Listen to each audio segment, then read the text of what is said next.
दिन भी सवर जाएंगे। याद रखो अगर उठ गई वो नजर, जितने खाली है सब जाम भर जाएंगे ताजदारे आराम।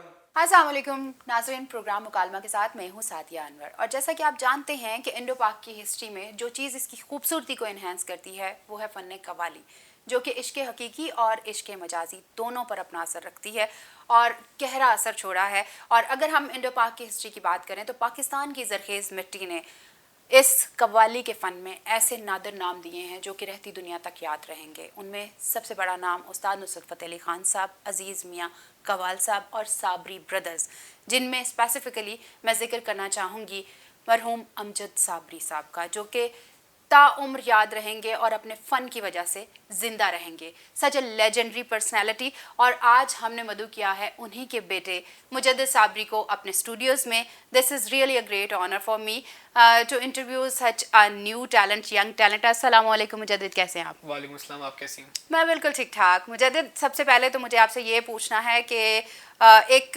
टिपिकल जो आपके बारे में फ़िक्रा कहा जाता है वो ये कहा जाता है कि आप अपने पापा को कॉपी कर रहे हैं।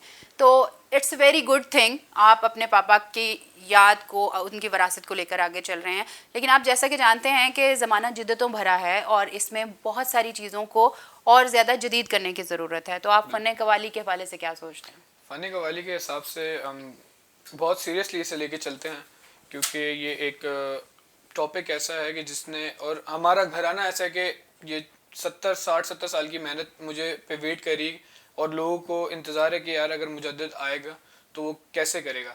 उससे ये एक बर्डन भी है, एक्सपेक्टेशंस बहुत ज़्यादा, एक्सपेक्टेशन लोगों की इतनी हाई है कि मुझे खुद अब डर लगने लगता है कि यार कहीं -1 भी मिस्टेक हो गई तो फिर शायद हो सकता है कि जो 60-70 साल की मेहनत है वो यूं चली जाए। बिल्कुल ऐसा क्या। और अभी कव्वाली के अंदर काफ़ी सारी एवोल्यूशन भी लेके आनी है, क्योंकि अगर कि आप पहले चली जाएं तो मेरे दादा जो थे, जो द ग्रेट साबरी ब्रदर्स, उन्होंने कव्वाली अपने दौर के हिसाब से करी। Exactly. और उस टाइम में कव्वाली एक जो आज कव्वालियाँ हैं, ताजदारे हरम भर दो झोली, ये हमारे पास आज भी लिखी हुई है। वो ओरिजिनल जो कव्वाली है वो 2.5 से 3 घंटे की एक कव्वाली है। मतलब एक पूरा शो उसको कवर करती है वो कव्वाली।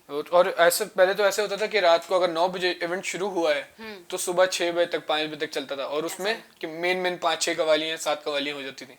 उसके बाद मेरे वालिद साहब ने अपने दौर के हिसाब से उसके अंदर एवोल्यूशन लेके आए और 3-3 घंटे की कव्वालियों को 12-12, 15-15, 20-20 मिनट की करी और उसमें मॉडर्नाइज किया और म्यूज़िक डाला। और मेरी भी यही कोशिश है कि मैं उसको और मॉडर्नाइज कर सकूँ अपने दौर के हिसाब से। और इंशाल्लाह भी आप एक प्रोजेक्ट पे मैं काम कर रहा हूँ और बहुत जल्दी देखेंगे आप। हर चीज़ मॉडर्नाइज हो रही है, कव्वाली भी आपने जैसे कहा कि मॉडर्न इसे करेंगे, तो इसके साथ इसके आउटलुक, क्योंकि कव्वाली का जो आउटलुक है वो बड़ा मैटर करता है, आपकी ड्रेसिंग, आपकी पर्सनालिटी और इन सारी चीज़ों में, इसमें भी कोई मॉडिफिकेशन करेंगे आप?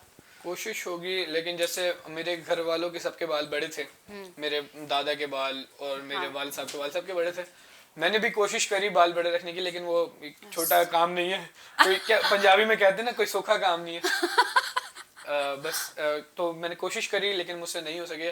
फिर मैंने कहा चलो ट्रेंड चेंज करते हैं। अभी मैंने छोटे बाल रखे हुए हैं, इन फ्यूचर मैं छोटे बालों के साथ ही कव्वाली करूँगा। छोटे बालों के साथ ही कव्वाली करेंगे। अच्छा, जहाँ तक हम बात करते हैं, आप पंजाब में, लाहौर में कैसे, मतलब आप तो कराची से यहाँ कब शिफ्ट हुए, ये सफ़र कैसे किया? ये वालिद साहब का इंसिडेंट के 1 साल बाद हम शिफ्ट हो गए थे लाहौर।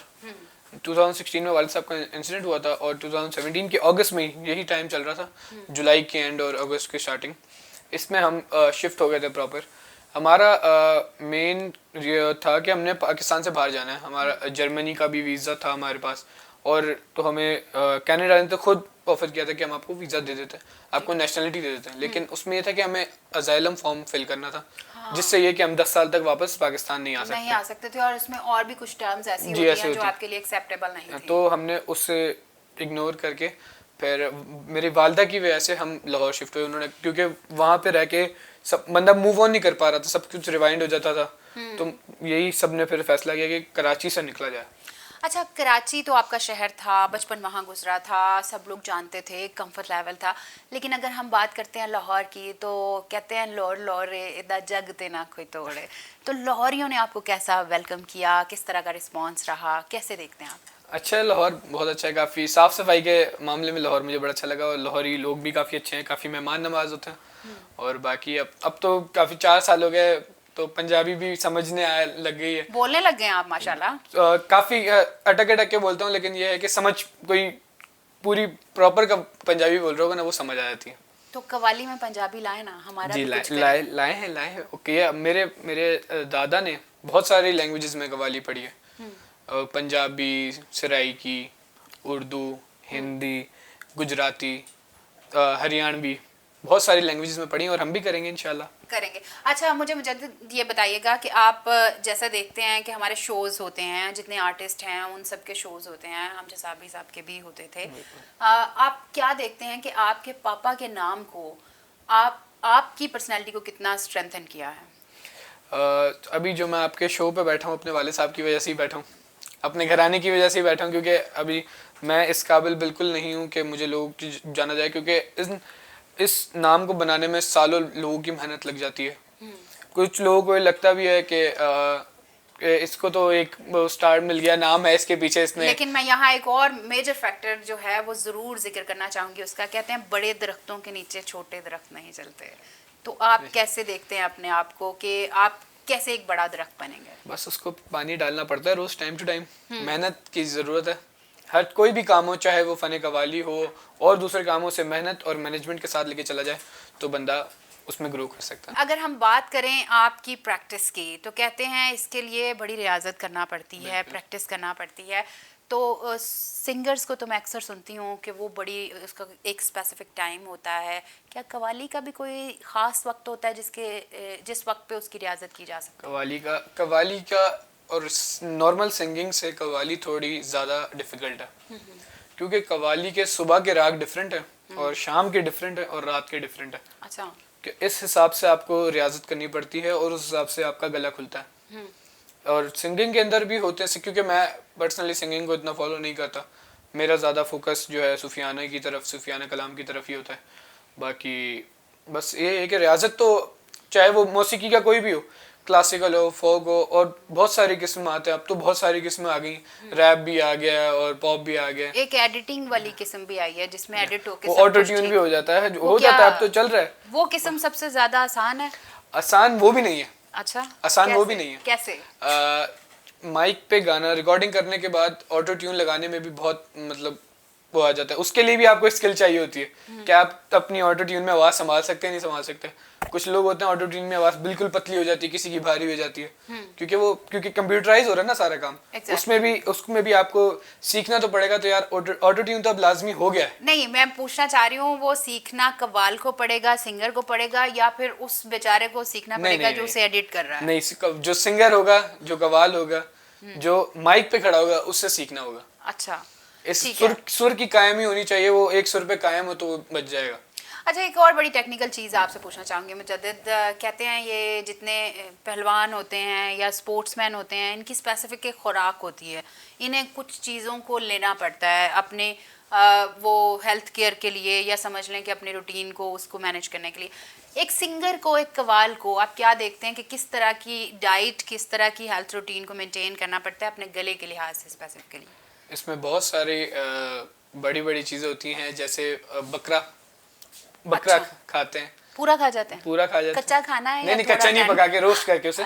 अच्छा। और ज़्यादातर कव्वाल जो हजरात हैं, मैं उनमें मिला के चावल ज़्यादा शौक से खाते हैं। चावल से तो गला खराब नहीं होता? नहीं, अब क्या शौक से ज़्यादा खाया जाता है, क्योंकि कहते हैं कोई अगर हम कवाली करते हैं ना, तो कवाली से पहले गाता है, खाना नहीं चावलों खाता में कोई। क्या पसंद है? बिरयानी, क्या चावल पुलाव? किसी भी तरीके के, चाहे सादे उबले हों? उबले हुए चावल हो। अच्छा। चावल मेरे वालिद साहब को, मुझे ऐसे अभी आजकल मैंने जिम करनी शुरू की, अपने फिजिक पे थोड़ा फोकस किया है। तो मतलब लड़का स्मार्ट होना चाहिए। कोशिश कर रहे हैं ठीक है। इंशाल्लाह। रिश्ता तो नहीं ढूंढ रहे नहीं आप? नहीं, अभी तो बहुत टाइम है। सही। मतलब कितना टाइम है? तो है। मैं लड़कियों को बताना चाहती हूँ, उनके फोन आ रहे थे कि मुजद्दिद आ रहा है, तो हमें पूछ के बताइएगा। नहीं, मैं खुद देख लूंगा। अच्छा मुजद्दिद, ये बताएं कि लड़कियां तो बड़ी फैन फॉलोइंग लड़कियों में ज़्यादा होती होगी, तो उसको कैसे वो मैनेज करते हैं और अंदर से वो जो दिल एक खुशी के मतलब जज्बात का उबाल जो होता है उसको कैसे कंट्रोल करते हैं? कर लेते हैं, वो हर किसी का अपना अपना होता है बंदे का। और अभी भी मैं रिसेंटली अपने नहीं, अपना अपना तो होता है, मुजद्दिद कैसे उसे कंट्रोल? नहीं नहीं, मैं शरीफ बच्चा हूँ अल्हम्दुलिल्लाह। नहीं तो शरीफ, मैंने कब कहा कि आप शरीफ नहीं है। मैं तो सिर्फ ये पूछ रही हूँ कि जब लड़कियां आके ऑटोग्राफ मांगती होंगी या आपको अब मैसेज करती ऑटोग्राफ का होंगी जमाना खत्म हो गया या अब। कहती होंगी कि अच्छा एक सेल्फी ले लेते हैं, इसे आज का मॉडर्न जी। ऑटोग्राफ ही कहेंगे, तो या फिर आपके साथ टिकटॉक बनाना चाहती होंगी। अल्लाह माफ करे। वैसे आप टिकटॉक पे जाना चाहेंगे? नहीं नहीं, बिल्कुल नहीं। क्यों?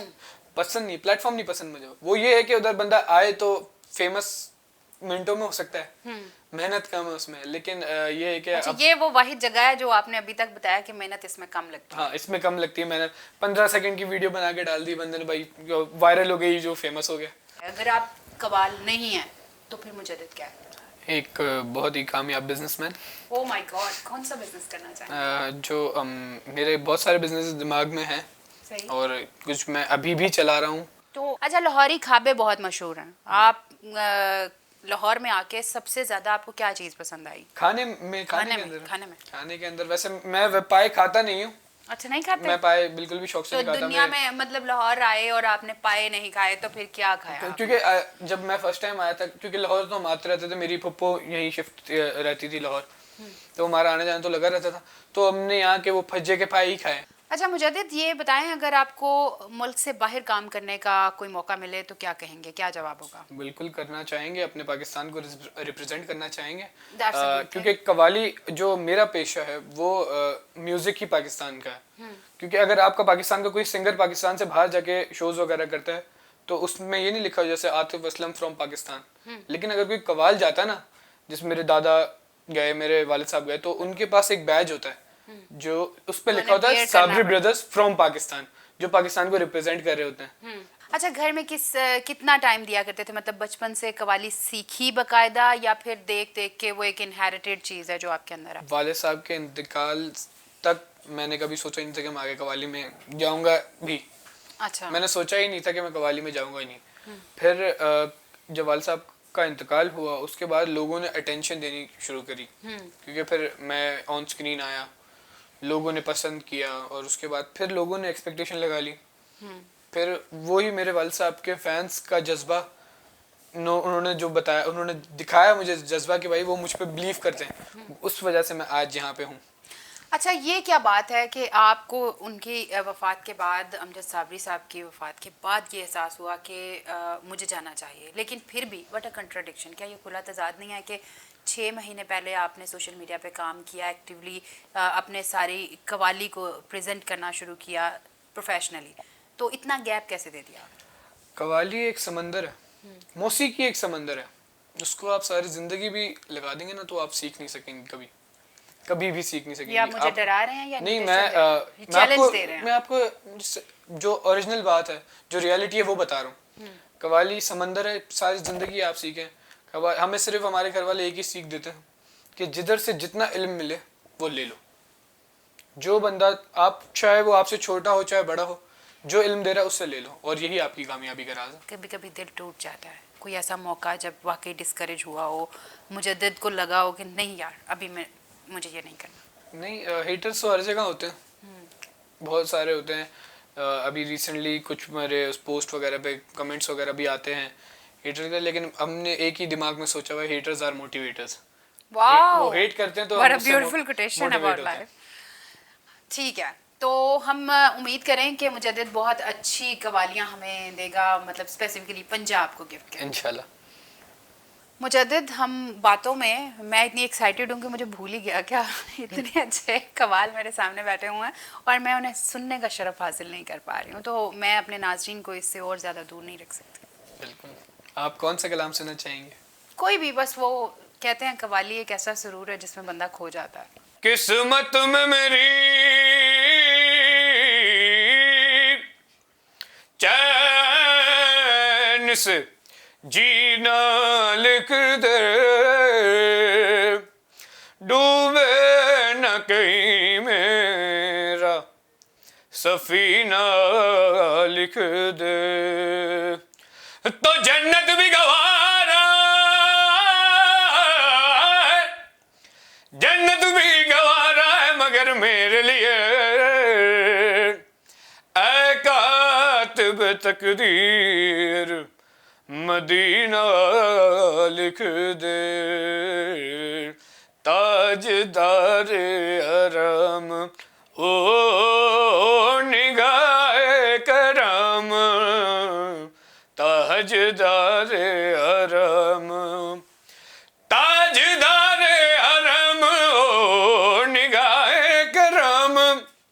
हम गरीबों के दिन भी सवर जाएंगे, याद रखो अगर उठ गई वो नजर, याद रखो अगर उठ गई वो नजर।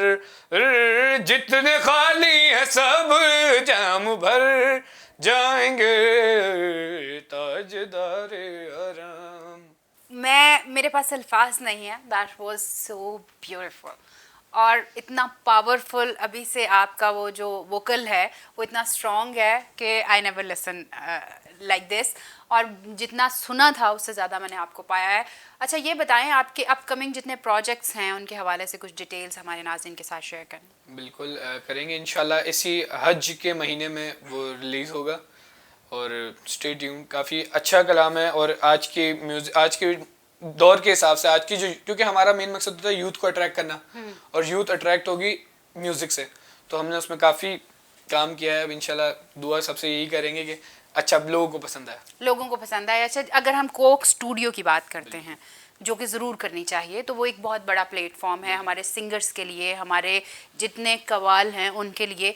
आप क्या देखते हैं कि कोक स्टूडियो सही लाइंस पे काम कर रहा है या इसे कुछ और ज़्यादा इसे ग्रूम करने की ज़रूरत है? नहीं, कोक स्टूडियो बहुत अच्छा काम कर रहा है और कोक स्टूडियो की देख में पाकिस्तान के अंदर काफ़ी सारे वो आ गए हैं, कश्मीर बीट्स आ गया है, नेस्कैफे बेसमेंट, तो काफ़ी अच्छा। और ये देख के खुशी होती है कि चलो हमारी पाकिस्तान की म्यूज़िक इंडस्ट्री ग्रो करी अब, क्योंकि जो पहले पाकिस्तान के पुराने गाने थे वो इंडिया के लोग कॉपी करके न्यू करके बना दिया। लो भाई, अभी हम बैक स्टेज बैठे हुए थे तो वो अंकल ही बात बता रहे थे कि वो उन्होंने जो पहले के कपड़े थे उन्होंने अपने साइज के करके अब लोगों को दिखा रहे हैं। Well set. लेकिन नाज़रीन आपने ऐसा बिल्कुल नहीं करना और मुजद्दिद के साथ हमारी बहुत सारी उम्मीदें हैं और होपफुली आप इस जिम्मेदारी को एक्नॉलेज भी करोगे कि आप एक बहुत बड़ी जिम्मेदारी है आपके बाबा के बाद। तो इसके साथ ही हम आपसे लेंगे इजाज़त। थैंक यू वेरी मच मुजद्दिद, बहुत शुक्रिया आपका स्टूडियो में तशरीफ़ लाने का। और इसके साथ ही नाज़रीन मुकालमा से सादिया अनवर को दीजिए इजाज़त। अल्लाह ने के पान।